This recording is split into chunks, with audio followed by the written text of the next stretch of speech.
But let's continue this conversation. Also with us is Mr. Sanjeev P. Yadav. He's the co-founder and CEO of the Banyan Tree. Mr. Yadav, thank you for joining us. First questions, your quick thoughts on this post by Donald Trump on Truth Social, saying that there are talks that are underway and there will be a postponement of strikes against civilian infrastructure.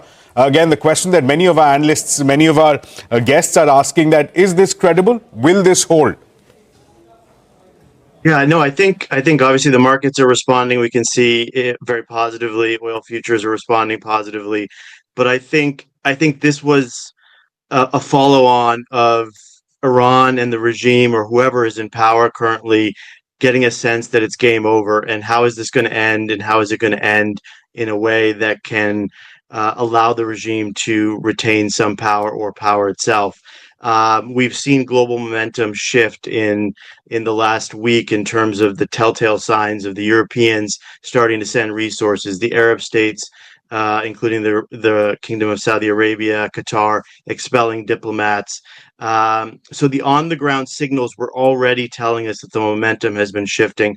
American forces have been operating with Apache helicopters over Iranian airspace.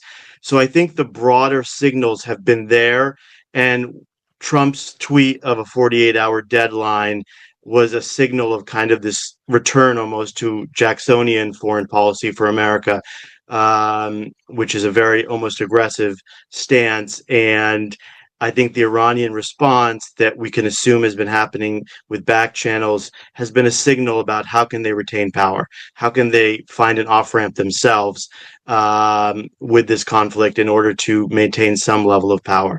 So I'm going to assume that the coming days will see some concessions in these talks that have given signals about the missile program, missile development, the missile arsenal, and then obviously the nuclear program.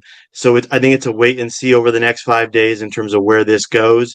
But I think the pressure is really on the regime now in terms of where do they kind of find their own off-ramp. I think the narrative has been, where does the president of the United States and the administration find an off-ramp for themselves?